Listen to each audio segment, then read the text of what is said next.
The short answer is we don't know for sure. The case is officially closed and a suspect was named. But no one was ever convicted and jailed for the crime. It remains Sweden's biggest mystery, a wound that never really healed. To understand it, you have to go back to that night. It was February 28th, 1986, a cold Friday night in Stockholm. Olof Palme was the Prime Minister of Sweden. He was a powerful figure on the world stage. He was a socialist and aristocrat who fought for the common man. He spoke out against the Vietnam War. He condemned apartheid in South Africa. He criticized the Soviet Union and the United States. He made friends and he made enemies all over the world. But at home, in Sweden, things were different. Sweden felt safe. It was a country built on trust and openness. The idea of a political assassination was almost unthinkable. So unthinkable that the Prime Minister often walked around without bodyguards. And that's what he was doing that night. Olof and his wife, Lisbeth Palme, decided to go to the movies. It was a last-minute decision. They called their son, Martin, and his girlfriend, and they all agreed to meet at the Grand Cinema on the street Sveavägen. Palme let his security detail go home for the night. He and Lisbeth took the subway to the theater. Just two ordinary people on a Friday evening. After the movie, a Swedish comedy, they said goodbye to their son. It was around 11:15 p.m. Olof and Lisbeth decided to walk home. It was a short walk, maybe 10 or 15 minutes. The streets were quiet but not empty. A few people were heading home from restaurants or bars. They crossed the big street Sveavägen. They were walking past a paint store called Dekorima. And then it happened. A man came up from behind them. He was tall, dressed in a dark coat. He got very close. He shot Olof Palme once in the back. The bullet severed his spinal cord.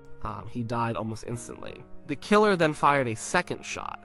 It grazed Lisbeth's back. Then he turned and ran up a small side street, up a set of stairs, and disappeared into the Stockholm night. It all happened so fast. One moment, a prime minister was walking home with his wife. The next, he was lying in a pool of blood on the pavement. Lisbeth Palme knelt over her husband. People started to gather. A taxi driver used his radio to call for help. An ambulance arrived a few minutes later. They rushed Olof to the hospital, but it was too late. Just after midnight on March 1st, 1986, Olof Palme was pronounced dead. The news spread through Sweden like a shockwave. People woke up to hear that their leader had been murdered. In the street. Like it was nothing. It was more than a crime. It was an attack on the country itself. The feeling of safety, the open society Sweden was so proud of, was shattered. The police investigation started immediately. But it started with chaos. The crime scene was a mess.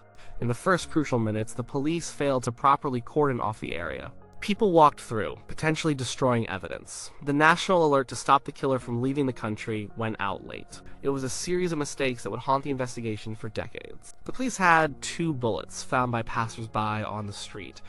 They were from a .357 Magnum, a powerful handgun. But they didn't have the gun itself, and they had witness descriptions, but the descriptions were vague and sometimes contradictory. A tall man in a dark coat. That was about it. The investigation became the largest in Swedish history. The police headquarters filled up with files. Thousands of people were interviewed. Tips poured in from all over the world. The case became an obsession. And soon, the theories started to form. They were called tracks. The police followed dozens of them, but a few major ones stood out. The first big track led to the PKK, the Kurdistan Workers' Party. This was a Kurdish separatist group that Sweden had labeled as a terrorist organization. Olof Palme's government had been tough on them. The theory was that the PKK had ordered a hit on Palme in retaliation. The police spent years and enormous resources on this track. They arrested several Kurds. They bugged phones. They followed leads all over Europe. But in the end, they found nothing solid. No proof, no smoking gun. The PKK track eventually went cold. Then came the suspect who would define the case for years. His name was Christer Pettersson. Pettersson was a petty criminal. He had a long history of violence and drug and alcohol abuse. He lived near the crime scene, and he vaguely matched the killer's description. The police brought him in more than 2 years after the murder. The key to the case against him was Lisbeth Palme. She was the only person who saw the killer up close, even if just for a moment. The police held a lineup. Lisbeth Palme picked out Christer Pettersson. She said she was sure he was the man. The case went to trial. The prosecutor argued that Pettersson, in a haze of drugs and alcohol, had killed the prime minister in a random act of violence, perhaps mistaking him for a drug dealer he had a grudge against. There was no real motive connecting him directly to Palme. There was no murder weapon. The case rested almost entirely on Lisbeth Palme's identification, and the identification was problematic. Before the official lineup, police had shown Lisbeth a video of suspects. They'd also told her that the man they suspected was an alcoholic, a fact she seemed to mention when she identified Pettersson. The defense argued that the lineup was rigged, that she had been coached, even unintentionally. Despite the weak evidence, the district court convicted Christer Pettersson of murder. He was sentenced to life in prison. It seemed like the case was finally solved. But it wasn't. Pettersson appealed. The appeals court took a harder look at the evidence. They saw the problems with the lineup, they saw the lack of a motive, they saw the absence of a weapon. They decided there was too much reasonable doubt. A few months after he was convicted, Christer Pettersson was acquitted and set free. The investigation was back to square one. Pettersson became a strange kind of celebrity in Sweden. He would appear in the media, sometimes admitting to the murder, other times denying it. He was a troubled man, and it was hard to know what to believe. He died in 2004. For many people, he remains the most likely killer. For others, he was just a convenient scapegoat, a victim of a desperate police force. With Pettersson acquitted, the police had to look elsewhere, and the theories got darker and more complex. One of the most persistent was the South Africa track.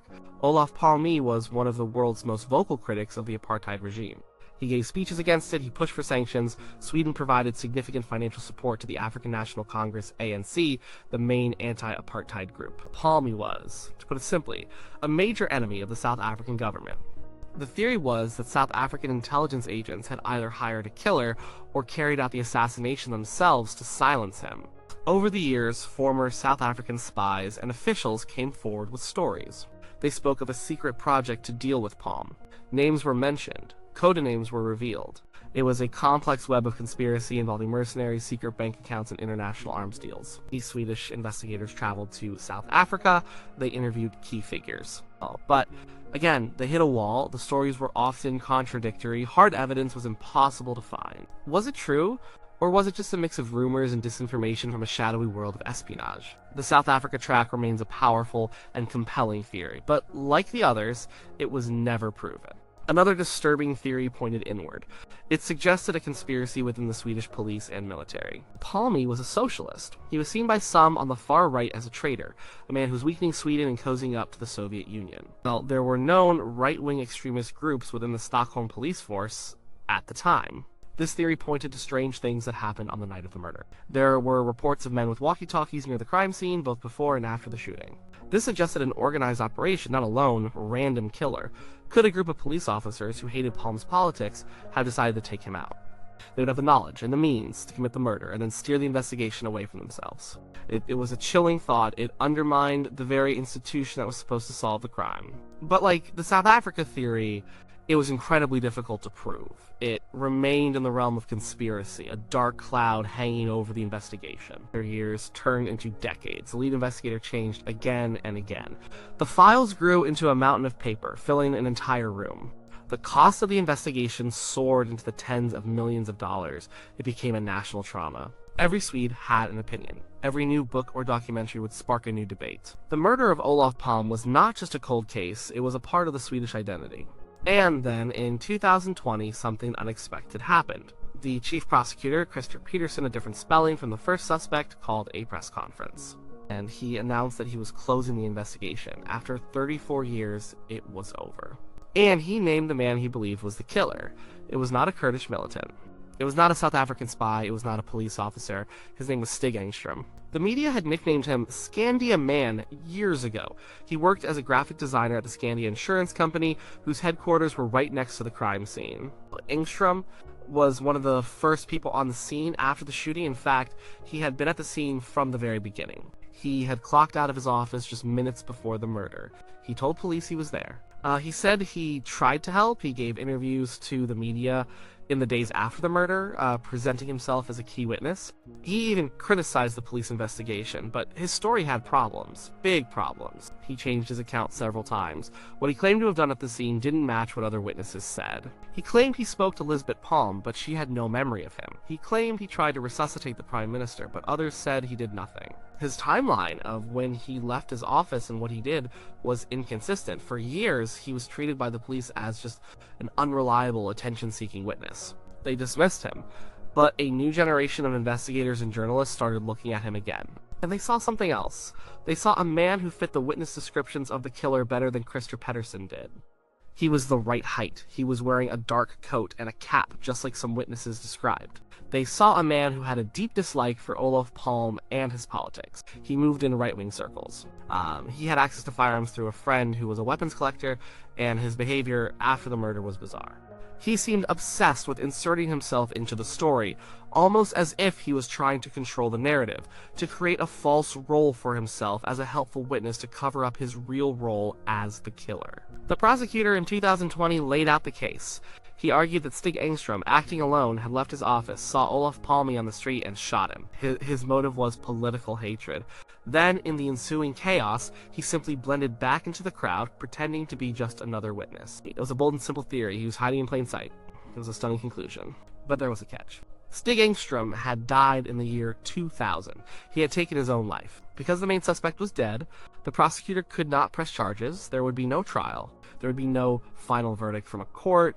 The prosecutor could only present his conclusion and close the file. The reaction in Sweden was mixed. For some, it was a relief. It was an answer. It might not be perfect, but it was a plausible solution to a 34-year-old mystery. The Scandium Man theory seemed to fit the facts without needing to resort to grand international conspiracies.